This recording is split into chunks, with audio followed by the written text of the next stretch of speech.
오늘 주신 하나님 말씀은 시편 119편 81절에서 96절까지 말씀입니다. 한 절씩 교독하시겠습니다. 나의 영혼이 주의 구원을 사모하기에 피곤하오나 나는 오히려 주의 말씀을 바라나이다. 나의 말이 주께서 언제나 나를 안위하시겠나이까 하면서 내 눈이 주의 말씀을 바라기에 피곤하니이다. 내가 연기 중에 가죽병같이 되었으나 오히려 주의 율례를 잊지 아나이다. 주의 종의 날이 얼마나 되나이까. 나를 핍박하는 자를 주께서 언제나 국문하시리이까. 주의 법을 좇지 아니하는 교만한 자가 나를 해하려고 웅덩이를 팠나이다. 주의 모든 계명은 신실하니이다. 저희가 무고히 나를 핍박하오니 나를 도우소서. 저희가 나를 세상에서 거의 멸하였으나 나는 주의 법도를 버리지 아니하였사오니 주의 인자하심을 따라 나로 소성케 하소서. 그리하시면 주의 입의 증거를 내가 지키리이다. 여호와여, 주의 말씀이 영원히 하늘에 굳게 섰사오며 주의 성실하심은 대대에 이르나이다. 주께서 땅을 세우셨으므로 땅이 항상 있사오니 천지가 주의 규례대로 오늘까지 있음은 만물이 주의 종이 된 영혼이이다. 주의 법이 나의 즐거움이 되지 아니하였다면 내가 내 고난 중에 멸망하였으리이다. 내가 주의 법도를 영원히 잊지 아니하오니 주께서 이것들로 나를 살게 하심이니이다. 나는 주의 것이오니 나를 구원하소서. 내가 주의 법도를 찾았나이다. 악인이 나를 멸하려고 엿보오나 나는 주의 증거를 생각하겠나이다. 내가 보니 모든 완전한 것이 다 끝이 있어도 주의 계명은 심히 넓으니이다. 아멘. 시편 119편은 몇 가지 특징이 있습니다. 우선 하나님의 말씀을 강조하다 못해서 찬양하는 것 같습니다. 여러분, 하나님 말씀의 중요성에 대해서 우리가 볼 때 가장 잘 아는, 우리 잘 기억하는 말씀이 무엇이 있습니까? 주의 말씀은 내 발의 등이요 내 길의 빛이니이다. 105절 말씀입니다. 말씀이 생명의 빛이라는 것이죠. 또 말씀을 강조하는 말씀, 청년이 무엇으로 그의 행실을 깨끗하게 하리까? 주의 말씀만 지킬 따름이니이다. 9절 말씀입니다. 청년이 말씀을 지키고 말씀을 준행하고 살아야 그 삶이 깨끗한 삶이 될 수 있다는 그 말씀이겠지요.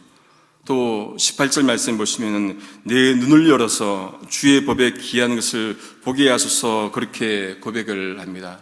우리의 눈을 열어서 주님의 놀라운 것들을 봐야 된다, 그 말씀이지요.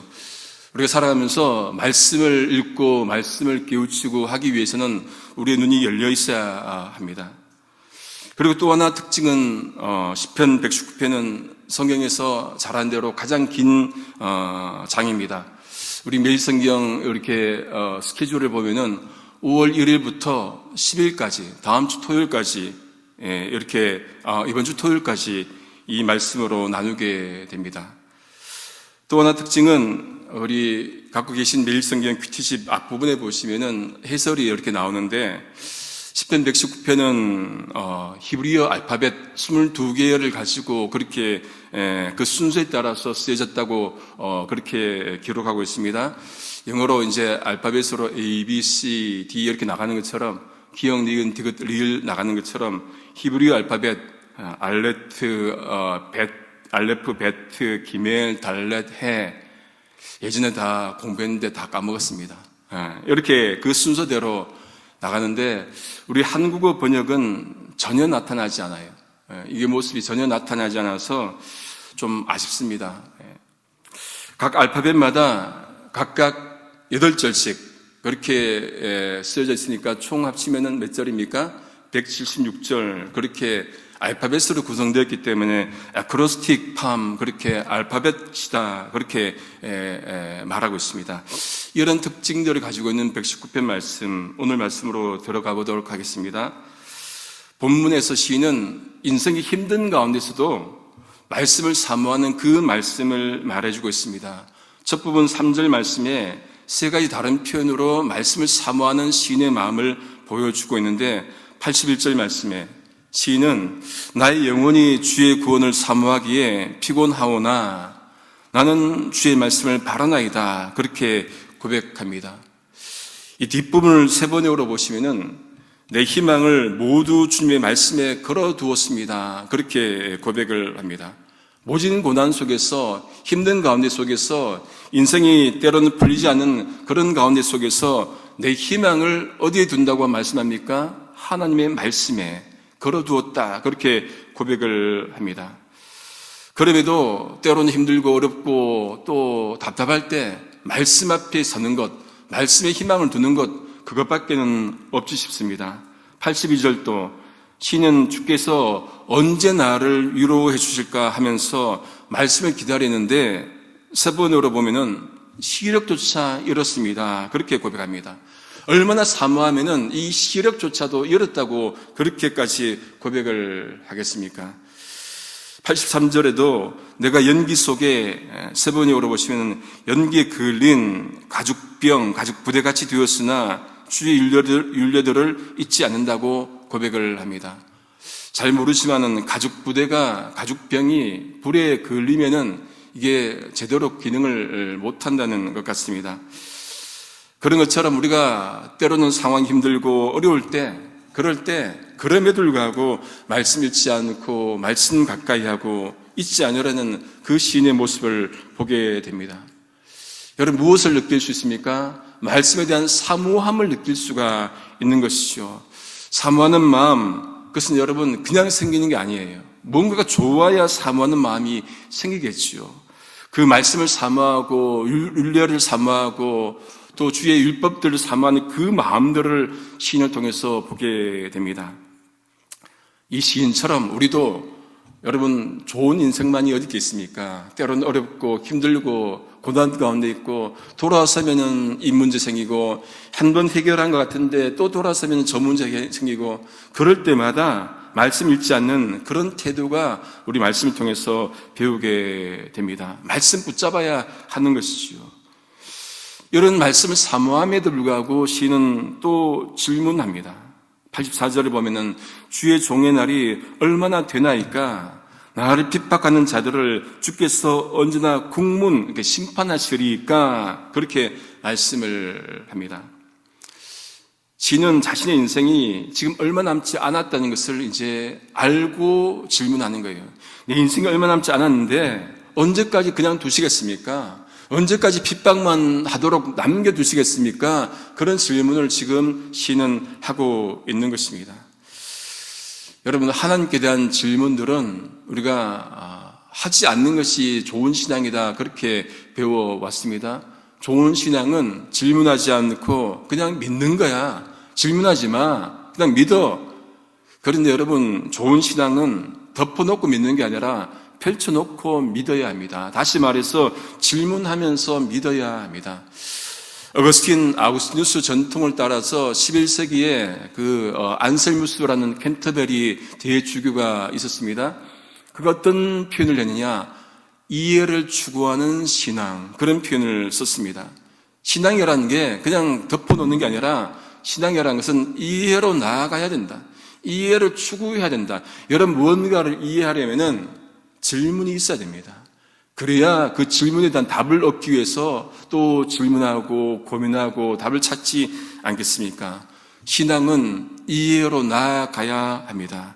그러기 위해서 우리가 말씀을 읽고 그러기 위해서 말씀을 묵상하고 공부하는 것, 또 말씀을 암송하는 것 아니겠습니까? 여러분 우리가 언어를 배워도 이 뭔가를 계속적으로 암기하고 해야 되죠.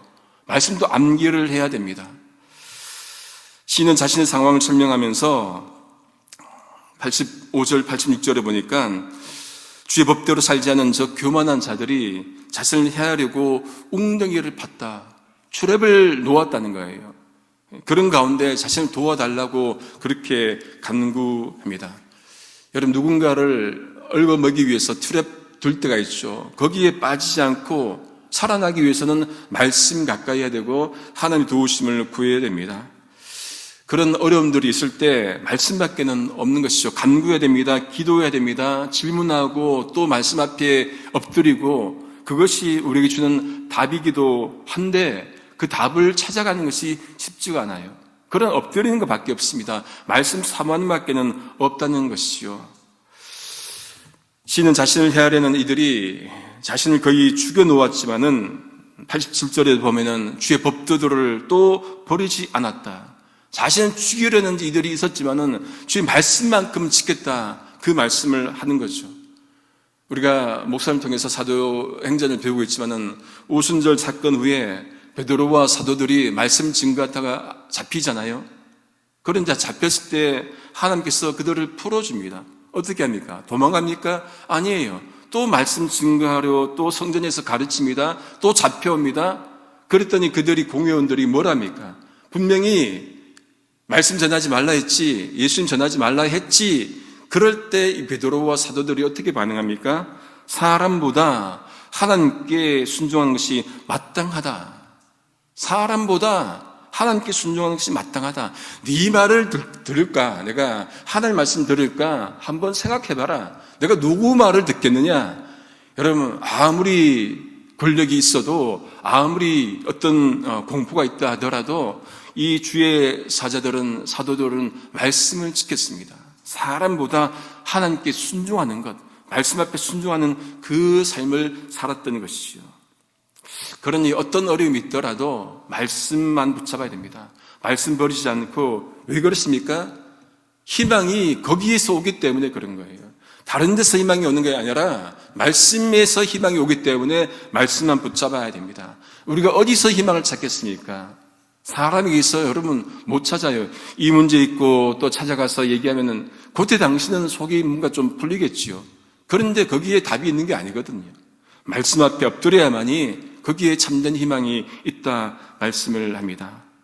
시는 더 나가서 하나님 말씀은 영원히 하늘에 굳게 서 있고, 그리고 90절에 보니까 하나님께서 성실하셔서 땅이 견고하게 서 있다, 그렇게 말씀을 합니다. 하나님이 천지를 말씀으로 창조하셨습니다. 그리고 지금 또 하나님께서 주관하고 계시죠. 왜요? 성실하시기 때문에. 성실하신 하나님, 말씀으로 천지를 창조하신 하나님, 지금 또 여러분과 제 삶을 주관하시는 하나님, 우리 인생 고비고비마다 함께 지키시는 그 하나님, 이걸 우리가 뭐라고 고백합니까? 섭리라고 고백하죠. 프로비던스. 지금 또 이끄시고 지키시는 하나님, 성실하시기 때문에. 모든 것이 변하는 시대입니다. 절대 진리는 없고 상대적 진리만 있다는 이 시대에 여러분, 우리가 무엇을 붙잡아야 됩니까? 말씀 붙잡아야 됩니다. 풀은 마르고 꽃은 시들지만은 자란 대로 하나님의 말씀은 영원하다, 그렇게 고백을 하죠. 여러분, 우리가 이 봄에 꽃 필 때 정말 꽃 아름답다, 그죠? 여기는 벚꽃은 없지만 한국의 벚꽃이 얼마나 아름답습니까? 그런데 한두 달 지속됩니까? 금방 시들지요. 그런데 주의 말씀은 영원하다, 그렇게 고백을 합니다. 이것이 그런데 여러분, 우리 삶 가운데 체험이 돼야 이 고백이 가능합니다. 우리 삶 가운데 아버지의 말씀은 영원하구나, 그런 고백이 있을 때 정말로 영원하다는 그 간증이 나오겠지요. 시는 말씀의 만물이 주의 종이기에 천지가 주의 말씀대로 있다고 말씀을 그렇게 합니다. 여러분, 사람만 주의 종이 아니라 뭐라고 표현합니까? 만물이 주의 종이다. 만물이 주의 종이다. 그렇게 말씀합니다. 여러분, 우리 하나님은 사람만 창조하신 것이 아니라 우주 만물을 창조하신 큰 하나님이십니다. 예수 그리스도는 여러분 그런 의미에서 인간만 구원하신 것이 아니라 만물을 구원하시는 우주적 그리스도임을 우리가 볼 필요가 있습니다. 하나님께서 예수님께 높이셨습니다. 빌립보서 2장 10절 12절에도 하늘에 있는 자들과 땅에 있는 자들과 땅 아래에 있는 자들로 모든 무릎을 예수의 이름에 꿇게 하시고, 모든 무릎을 예수 앞에 꿇게 하시고, 만물을 꿇게 하시고, 모든 입으로 예수 그리스도를 주라 시인하여 하나님 아버지께 영광을 돌리게 하셨느니라. 우리 하나님 여러분 작은 하나님이 아니십니다. 요 지구에 있는 인간만 아니고 전 우주, 이 넓고 큰 우주의 하나님, 만물의 하나님, 그 하나님임을 우리가 고백을 하는 게 중요하죠. 시는 주님의 법이 자신의 즐거움이 되었기 때문에 자신이 멸망치 않고 자신을 살게 해주셨다, 그렇게 고백을 합니다. 앞에 어려움이 있어도 즐거움 바라보고 간다는 그 고백이에요. 여러분, 우리 인생 가운데 고통이 있고 하지만은 앞에 즐거움을 두고 살아가면은 요 인생 여러분 견딜 수 있습니다. 그렇죠? 어려움이 있어도 보다음 뭐가 있겠지. 즐거운 것이 있으면은 앞날을 그렇게 갈 수 있는 거예요. 마찬가지로 힘들지만은 고통 속에 있지만은 그럼에도 불구하고 말씀의 즐거움이 있기 때문에 또 걸어가고 그런 게 시인의 고백이지요. 시편 시인은 뭐 별난 사람입니까? 아니에요. 우리가 똑같은 사람인데 그렇게 말씀을 가까이 하니까 그게 보인다는 것이죠. 말씀을 정리합니다. 1세기 활동했던 정치가이자 로마 정치가이자 철학자인 키케로가 이런 말을 했습니다. 책 없는 방은 마치 영혼 없는 몸과 같다. 책 없는 방은 영혼 없는 몸과 같다. 이 말을 이렇게 바꾸면 어떨까요? 말씀 없는 인생은 영혼 없는 몸과 같다.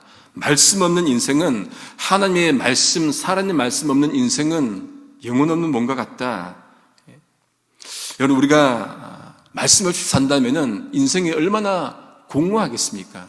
공갈빵, 여러분, 크잖아요. 뜯어보면 아무것도 없잖아요. 허무하죠? 저만 허무합니까? 공갈빵이라 하자, 공갈빵. 들어있는데 안 들어있는 거예요. 그러니까 우리 가운데 말씀 가까이 하고 여러분, 그러면서 말씀을 묵상하고 암송할 필요가 있습니다. 좀 전에 말씀드린 언어도 우리가 외울 필요가 있는 거예요.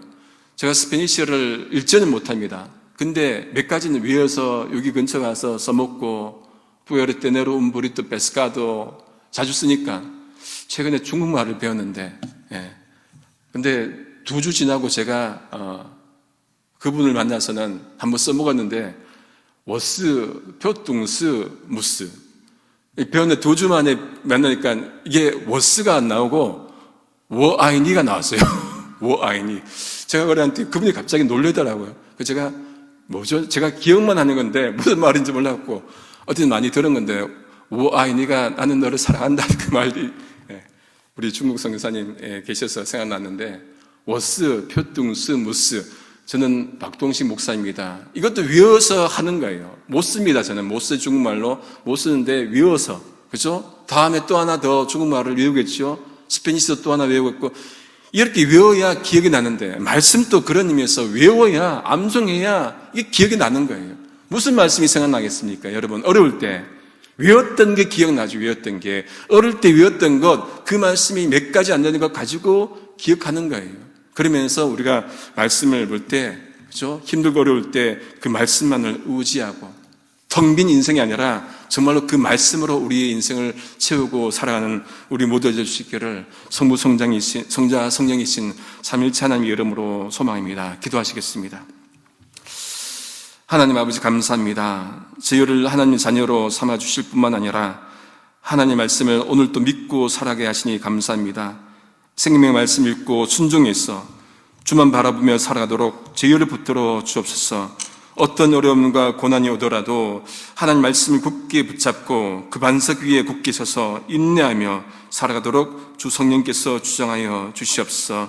그래서 우리 주님의 말씀이 진리요 우리 주님의 말씀이 영원한 생명의 양식임을 날마다 고백하며 살아가도록 한 사람 한 사람 지켜주옵소서. 감사합니다. 예수님의 이름으로 기도드립니다. 아멘.